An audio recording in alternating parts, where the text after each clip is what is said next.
आउ नहांती प्रख्यात कवि और लेखक राजेन्द्र किशोर पंडा आज सकाळ 11:30 परलोक गमन करछन्ते। राजेन्द्र से भारतीय प्रशासनिक सेवा अधिकारी भावे 14 जुलाई 1967 रु 30 जून 2004 पर्यंत कार्य करथिले। झारसुगुड़ा जिला बाटलगा गाँव में 1944 जून 24 रे राजेन्द्र का जन्म होइतिला। 81 वर्ष बयस से इहलीला संवरण करछन्ती। तेबे शैलकल्प लगी 1985 रे केंद्र साहित्य एकाडेमी पुरस्कार लाभ करथिले राजेन्द्र। यासह से विश्व सम्मान, सारला पुरस्कार, गंगाधर जातीय सम्मान, झंकार पुरस्कार आदि लाभ करथिले।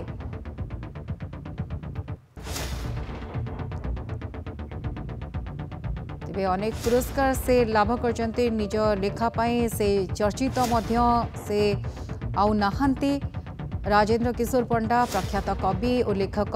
आज सकाळ 11:30 रे तांकर परलोक हो जाइछि। से भारतीय प्रशासनिक सेवा क्षेत्र में मध्य काम करछन्ती। से प्रशासनिक सेवा अधिकारी भावे 14 जुलाई 1967 रु 30 जून 2004 पर्यंत काम करथिले। अधिक आलोचना करबा आम सहित केदार मिश्र विशिष्ट कवि जोड़ी होती। सर आपको स्वागत करुच्ची नंदिघोष टीवी को। सर किभଳି देखते खबर को? तो प्रथम कथा हूँ राजेन्द्र किशोर पंडा चली जाटा ओडिया साहित्यर सबुठु गंभीर उच्चारण पोछी होगला बोलिकी आम कहीपर। ओडिया कवितार सबुठु मानवीय, सबुठु उदार, सबुठु उदात्त गोटे स्वर सबुदिन लिभिगला। प्रशासनिक अधिकारी भाव से तो काम करते किंतु प्रशासनिक अधिकारी अपेक्षा ओडिशार जनजीवन से कवि भाव ही परिचित और जड़े निरोड़ा और निरुता कवि भाव परिचित।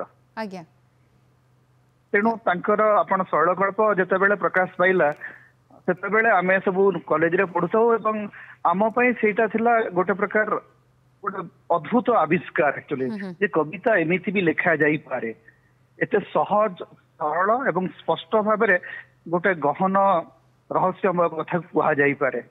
एवं राजनीति कविता मैंने गोलाम दास बोली गोटे चरित्र थिला जेतेबेले इमरजेंसी चली इमरजेंसी समय भारतीय प्रशासनिक सेवा थाईकि सरकार विरोध में गोलाम दास भाया कविता लिखिबार साहस राजेन्द्र किशोर पंडा से यथेष मूल्य देवाक पड़ी।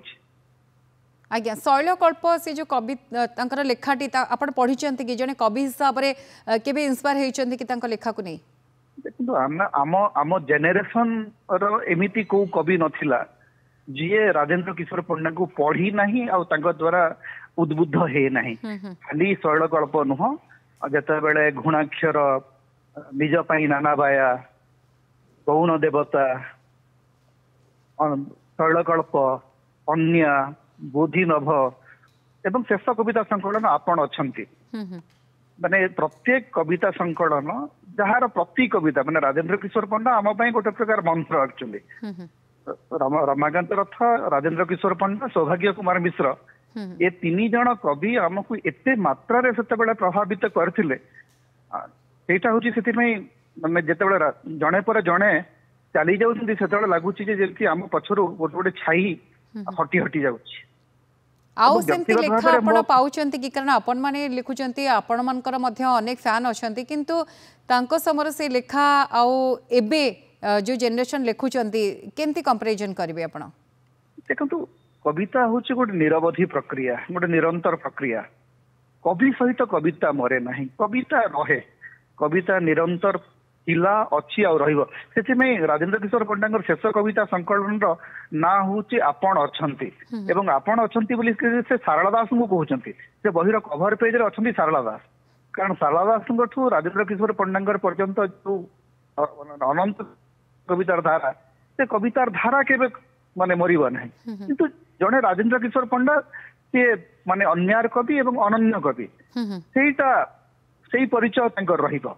कवितार धारा तो प्रतिदिन बदलुची, प्रतिदिन बदलिबो। केते कवि आसीबे, केते कवि जीबे, केते कवि लेखिबे, केते कवि लेखुतिले किंतु जड़े राजेन्द्र किशोर पंडा रहिबे जे माने माटी भितरु पूरा ऋषि भड़िया कविता रचना करुथिले एवं सेटा होची तांकर कवितार अनन्य स्वर। आज्ञा श्री मिश्र किछि स्मृति तांको सहित आपनकर थिबो आम सहित आज शेयर करिवे कि बांटीबे कि? देखो व्यक्तिगत भाव में मो ଏଇଟା ବଡ କଷ୍ଟକର କଥା କାରଣ he was like a father to me. 1992 ରୁ ଆଜି ପର୍ଯ୍ୟନ୍ତ ମୋର ସବୁ କବିତାରେ ସବୁ ସୁଖରେ ସବୁ ଦୁଃଖରେ ସବୁ ବ୍ୟକ୍ତିଗତ ଜୀବନରେ ସେ he was a part of my life. ତେଣୁ ବ୍ୟକ୍ତିଗତ ସ୍ମୃତି ବାଣ୍ଟିବା ବହୁତ ହି କଷ୍ଟକର। It's like losing your father. ସେଟା କହିହବ ନାହିଁ ଯେ କାରଣ ଶେଷ ଥର ଯେତେବେଳେ ମୋର ଦେଖା ହଉଛି ବର୍ଣ୍ଣମାଳାର ଫଙ୍କସନ ହଉଛି ଏବଂ ମୁଁ ତାଙ୍କର କବିତା ପଢୁଛି ଏବଂ ସେଇଠୁ ଓହ୍ଲେଇ ଆସିଲା ପରେ ଶେଷ ଆଲିଙ୍ଗନ ତାଙ୍କଠୁ ମିଳୁଛି, ସେଇଟା କହିହବନି। ରାଜେନ୍ଦ୍ର କିଶୋର ପଣ୍ଡା ମୋ ରକ୍ତର ଅଂଶ, ମୋ ପରିବାରର ଅଂଶ, ମୋର ଜୀବନର ଅଂଶ, ମୋର କାବ୍ୟଧାରାର ଅଂଶ। ତେଣୁ ତାଙ୍କ ବିଷୟରେ କିଛି କହିବାଟା ମୋ ପାଇଁ ଆଦୌ ସହଜ ନୁହଁ। କିନ୍ତୁ ଆପଣଙ୍କର କିଛି ଲେଖା ସେ ପଢିଛନ୍ତି କି ଇନ୍ସପାୟାର କରିଛନ୍ତି? ଆପଣ କହିଲେ ଏମିତି କେହି ନାହାନ୍ତି ଆପଣଙ୍କ ସାଙ୍ଗରେ ଯିଏ ତାଙ୍କ ଲେଖା ପଢି ନାହାନ୍ତି, କିନ୍ତୁ ଆପଣ ମାନେ ମଧ୍ୟ ଲେଖନ୍ତି, ଆପଣ ମାନେ ମଧ୍ୟ ଚର୍ଚ୍ଚିତ ଫିଗର, ତେଣୁ ଆପଣଙ୍କର କିଛି ଲେଖା ଆପଣ ଶୁଣେଇଛନ୍ତି ବା ପଢିଛନ୍ତି କି ସେମିତି କିଛି ସ୍ମୃତି ଅଛି? ମୋର ଶେଷ ବହି ଶୋଷର ସ୍ଥାପତ୍ୟ ଯେତେବେଳେ ବାହାରିଲା, ଶୋଷର ସ୍ଥାପତ୍ୟ ବାହାରିଲା ପରେ ମୁଁ ତାଙ୍କୁ ଅତିଥି କରି ଡାକି ନଥିଲି, ସେ ଆସିକି ଦର୍ଶକ ଭବନରେ ବସିଥିଲେ, ସେଇଠୁ କହିଲେ ମୁଁ କବିତା ପଢିବି ତ। ଅସଂଖ୍ୟ କବିତା ଆମର ପଢିଛନ୍ତି, ଅସଂଖ୍ୟ କବିତା ରେକର୍ଡ ହେଇଛି। କେବଳ ଆମେ ତାଙ୍କୁ ପଢିଥିଲୁ ନୁହଁ, ସେ ଆମ ସମସ୍ତଙ୍କୁ ତରୁଣରୁ ତରୁଣତମ ଆମ ପିଢି ନୁହଁ ଆଜିର ପିଢି, ଆଶିଷ ମିଶ୍ର ହଉ କି ଶୁଭଶ୍ରୀ ଶୁଭସ୍ମିତା ମିଶ୍ର ହଉ, ଏମାନେ ଯେତିକି କବି ଅଛନ୍ତି ତରୁଣରୁ ତରୁଣତର ସମସ୍ତଙ୍କର କବିତାକୁ ପଢିବା, ଭଲ ପାଇବା, ସେମାନଙ୍କ ସହିତ ମିଶିବା, ସେମାନଙ୍କୁ ଉତ୍ସାହିତ କରିବା, ଏଇ କାମଟି ସେ ସବୁବେଳେ କରୁଥିଲେ। କାରଣ ସେ ସବୁ ଆମେ ତାଙ୍କୁ ସବୁବେଳେ କହୁଥିଲୁ ଯେ ସେ ହଉଛନ୍ତି ଆମ ସମୟର ସବୁଠୁ ତରୁଣ କବି। ମାନେ ସାନ ପିଲାଙ୍କ ସାଙ୍ଗରେ, ଏପରିକି ପୁରୁଣା ବସଷ୍ଟାଣ୍ଡ ଖଟିରେ ଆମର ଆସିକିରି ଗୋଟେ ସମୟରେ ନୂଆ ବର୍ଷ ଆସରରେ ରାତି 12:30 ପର୍ଯ୍ୟନ୍ତ ସେ ବସିଛନ୍ତି ଆମ ସାଙ୍ଗରେ। ମାନେ ଏତେ ମାନେ ସେ ଯୋଉ IAS ଅଫିସର, ଏଇ ଇଗୋ ତାଙ୍କର କେବେ ନଥିଲା।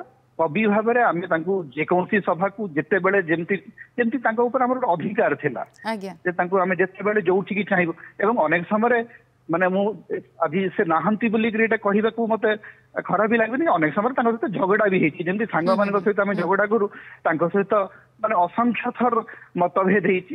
କିନ୍ତୁ ପରବର୍ତ୍ତୀ ସମୟରେ ଯେତେବେଳେ ଦେଖା ହେଇଛି ସେ ପୁଣି ଆମର ସେଇ ପ୍ରିୟ କବି, ସେଇ ପ୍ରିୟ ମାନେ ନିହାତି ସେ ଜଣେ ଉଚ୍ଚ କୋଟିର କବି ଆପଣ ଯାହା କହୁଛନ୍ତି, ଆଉ ସମସ୍ତେ ମଧ୍ୟ ତାଙ୍କ ଦ୍ୱାରା ପ୍ରଭାବିତ ହୋଇଛନ୍ତି। କିନ୍ତୁ ତାଙ୍କ ବ୍ୟକ୍ତିତ୍ୱର ଆଉ କିଛି ଦିଗ ଅଛି କି ଯାହା ଆମ ସହିତ ଆପଣ ବାଣ୍ଟିବେ? ତାଙ୍କ ବ୍ୟକ୍ତିତ୍ୱର 2-3ଟି ଦିଗ। ଗୋଟେ ହଉଛି ଯେ ତାଙ୍କର ସଙ୍ଗୀତ ରସିକତା, ଭାରତର ଶାସ୍ତ୍ରୀୟ ସଙ୍ଗୀତ ଏବଂ ଚିତ୍ରକଳା, ଏ ଦିଟା ପ୍ରତି ତାଙ୍କର ଅଦ୍ଭୁତ ଅନୁରାଗ ଥିଲା।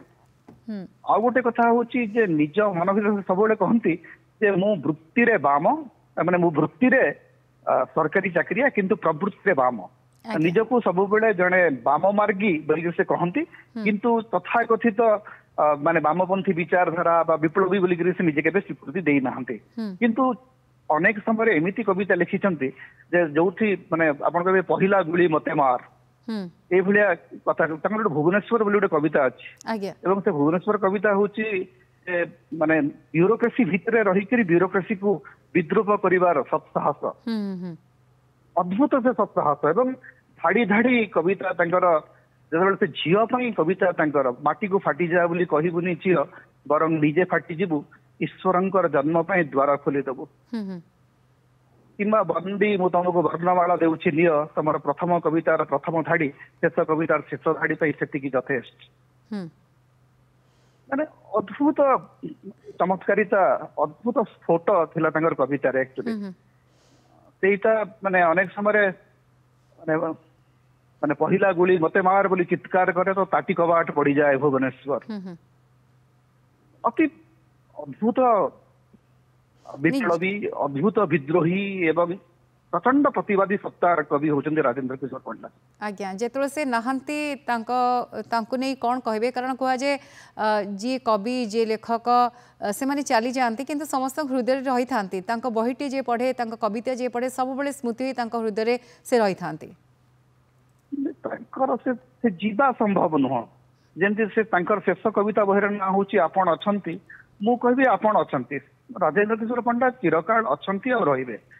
ତାଙ୍କୁ କେହି ନେଇପାରିବ ନାହିଁ, ମହାକାଳର ସେତିକି ଶକ୍ତି ନାହିଁ ଯେ କବି ରାଜେନ୍ଦ୍ର କିଶୋର ପଣ୍ଡାଙ୍କର କବିତାକୁ ନେଇଯିବ। ତାଙ୍କର ଶରୀର ହୁଏତ ଚାଲିଯିବ କିନ୍ତୁ ରାଜେନ୍ଦ୍ର କିଶୋର ପଣ୍ଡା ଥିଲେ, ଅଛନ୍ତି ଆଉ ରହିବେ।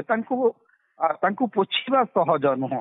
ଯେତେ ଦିନ ପର୍ଯ୍ୟନ୍ତ ଓଡ଼ିଆ ଭାଷା ରହିବ, ସାହିତ୍ୟ ରହିବ, କବିତା ରହିବ, ସେତେ ଦିନ ପର୍ଯ୍ୟନ୍ତ ରାଜେନ୍ଦ୍ର କିଶୋର ପଣ୍ଡା ଗୋଟେ ଉଦାତ୍ତ ଉଚ୍ଚାରଣ ହେଇକି ଓଡ଼ିଆ ସାହିତ୍ୟରେ ରହିଛନ୍ତି ଆଉ ରହିବେ। ସେଇଟା ସେଇ ଅଧିକାର, ସେଇ ଦକ୍ଷତା ତାଙ୍କଠୁ କେହି ପୋଛି ନେଇ ପାରିବେନି ଏବଂ ମୃତ୍ୟୁର ମଧ୍ୟ ସେତିକି ସାହସ ନାହିଁ ଯେ ସେ ରାଜେନ୍ଦ୍ର କିଶୋର ପଣ୍ଡାଙ୍କୁ ଓଡ଼ିଆ କବିତାରୁ ଛଡ଼େଇ ନେଇ ପାରିବ। निहाती आउ गोटे खाली प्रश्न पचारे जेहेतु आपण तांको एते भल भाबे जानिचंती जो माने तांको बही पढ़िथिबे कविता पढ़िथिबे सर एतिकी आमे जानिचु कि जो लेखा जने लेखे से किछि परिवर्तन करिया पय मध्ये लिखिताय समाज को परिवर्तन करिया पय जने गोटे व्यक्ति को परिवर्तन करिया पय तार लेखिबार स्टाइल मध्ये अलगा थाए सेहि परि आपण कोन देखंती तांको भितरे खास करी तांकर लेखा गुडिक केमिति थाए तांको लेखा गुडिक अद्भुत एवं विचित्र शैलीर कविता तांकर जेतेबेले गौण देवता बाहरला सेथरे कविता गुडिक और साजसज्जा बड़ अद्भुत थिला एवं से कविता गुडिक केतेबेले छंद कविता जेतेबेले माने ओडिया कविता मुक्त छंदर कविता लिखा होची सेतेबेले राजेंद्र किशोर पंडा छंद कविता लिखुचंती उड़ी जाऊचु से लिभा ताहाकु त्रिपथ गामिनी सुरधुनी शीला देह तार स्पर्श नकर तरली जाऊची गौतमी किंबा माने सेही पुड़ी लिखुचंती जे मु टेलीफोन उठाए एवं डायल करे ईश्वरंकर तालिका बहिर्भूत नंबर एवं माउथ पीस रे बुणी दे गोटे जीवन कालर निरवता उफ आउ केतोटी जीवन मते बंचिबाको हबा मालिक बड़ विचित्र शैली रे से सेतेबेले कविता लिखुथिले अत्यंत नाटकीय अनेक समय संलाप धर्मी उदार उदात्त चित्रमय अद्भुत कवितार माने कवित्व तांका भितरे थिला किछि अफसोस रहितले तांकर की आउरी किछि लिखिबे आउरी किछि समाज को देबे तांका भितरे गोटे कथा थिला जे केबे तांकर अवसोस बोली किछि नथिला तांकर गोटे जीवन प्रति बोली कवितार बहुत आगरु लिखिथिले जे मोर माने जीवन को देखि मोर कोनोसी अवसोस नाही